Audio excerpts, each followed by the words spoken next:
రాజకీయ నాయకులు అంటేనే అధికారం కావాలి. అధికారం లేకపోయినా పదవి లేకపోయినా వాళ్ళకి నిద్ర పట్టదు. కనీసం తిన్నది డైజెషన్ కూడా అవ్వదు. ఈ నేపథ్యంలోనే ఒకవేళ పొరపాటున తామున్న పార్టీ అధికారం కోల్పోతే వెంటనే జంప్ అయిపోతారు. పదవుల పందేరం ఇక్కడ ప్రధానంగా ఇప్పుడు పదవులు పందేరం నామినేటెడ్ పదవుల విషయంలో తమకు అవకాశం వస్తుంది అని భావిస్తున్నారు. కానీ ఇక్కడ కీలకమైన అంశం ఏంటంటే ఇప్పటికే ఇటీవల 47 మార్కెట్ కమిటీలకు సంబంధించి చైర్మన్ పదవులకు పాలక మండలి ప్రకటించింది. అందులో జనసేనకు బీజేపీకి ఛాన్స్ ఇచ్చారు. ఇప్పుడు ఇంకో విడత పదవులకు రంగం సిద్ధం చేస్తున్నారు. పార్టీ కోసం పనిచేసిన వారికే ప్రాధాన్యత ఇవ్వాలని చెప్పి ఆ నియోజకవర్గ ఎమ్మెల్యేలకు దిశానిర్దేశం చేశారు. అయితే ఇక్కడ ప్రధానంగా వైసీపీ నుంచి వచ్చిన వారికి పదవులు ఇవ్వాలి అని చెప్పి సిఫార్సు చేయొద్దని చెప్పి స్పష్టంగా చెప్పేస్తున్నారట. ఇప్పుడు చాలామంది వైసీపీ నుంచి వచ్చేసి ఇప్పుడు కూటమి ప్రభుత్వంలో చేరిపోయారు. టీడీపీలో కానీ జనసేనలో కానీ ఇప్పుడు వాళ్ళకి పదవులు ఇస్తే ఆ నియోజకవర్గంలో వాళ్ళు వెనకాక మొన్న వచ్చిన వాళ్ళు అవుతారు. ఎప్పటి నుంచో పార్టీలో ఉన్న వాళ్ళు మొన్న 5 ఏళ్ల పాటు పార్టీ జెండా భుజాన మోసిన వాళ్ళు అటు జనసేన కానీ ఇటు టీడీపీ కానీ వాళ్ళ పరిస్థితి ఏంటి? అయితే వీళ్ళు మాత్రం ఏం చేశారు?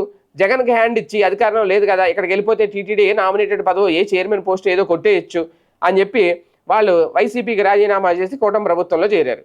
టీడీపీలో చేరిన వాళ్ళు జనసేనలో చేరినారు. ఇప్పుడు అలాంటి వాళ్ళకైతే మాత్రం ఆ పార్టీ పదవులు ఇవ్వడానికి రెడీగా లేదట. ఎమ్మెల్యేలు కూడా వద్దని చెప్తున్నారట. ఇలా వచ్చిన వాళ్ళు ఇప్పుడు ఎక్కువైపోతే అసలు వాళ్ళకి అంటే ఎప్పటి నుంచో పార్టీలో నమ్ముకున్న వాళ్ళకి అన్యాయం జరుగుద్ది అని చెప్తున్నారట. ఇప్పుడు ఇదే చర్చ అయితే నడుస్తోంది. ఒక రకంగా మరి అలా అనుకుంటే పిఠాపురం వర్మకు అలాగే నడిచింది. ఎప్పటి నుంచో పార్టీలో ఉన్నాడు ఆయన. ఆయనకి ఇవ్వకుండా కొత్త వాళ్ళకి ఇచ్చారు. మన నాగబాబు గారికి కూడా ఎమ్మెల్సీ ఇచ్చారు. ఇప్పుడు అదే కానీ ఇప్పుడు నామినేటెడ్ ఈ చైర్మన్ పోస్టుల విషయానికి వచ్చేసరికి మాత్రం ఇక్కడ ప్రధానంగా ఎందుకంటే ఇప్పుడు వందలాది దేవాలయాలకు పాలక మండలి నియమిస్తారు. అందులో ప్రముఖ ఆలయాలు ఉన్నాయి, కీలకమైన దేవాలయాలు ఉన్నాయి.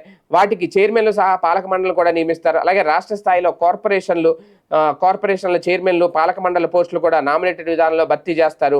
బీజేపీ జనసేన పార్టీలు ఇప్పటికే తమ పార్టీల నుంచి ఆశావాహుల జాబితా లిస్టు టీడీపీ పెద్దలకు అందజేసింది.